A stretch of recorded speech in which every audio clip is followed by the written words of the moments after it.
Hello and welcome to How to Login. In this video, I'm going to be teaching you how you can change the font size in Signal Messenger. So let's go ahead and start the video without wasting any more time.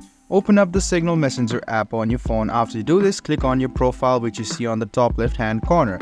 Then click on Appearance.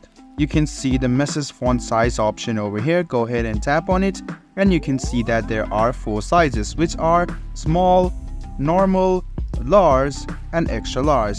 So right now I'm going to give you the demonstration. I've selected the font size as small and I'll go to one of my text over here. Now you can see that the text size is really small and the font size is small.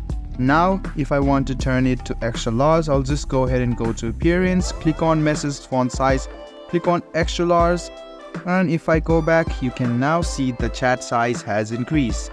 So it's quite easy and it will help if you have a really bad eyesight. So you should probably go and do it. You should go to Appearance, click on Message Font Size and you should select your font size accordingly. I hope this video was helpful for you. If you still have any kind of confusion, please do mention us on the comment section down below. Like the video, subscribe to the channel and do hit the bell button for more. Hope to see you in the next video as well. Until then, goodbye, take care and make sure you enjoy.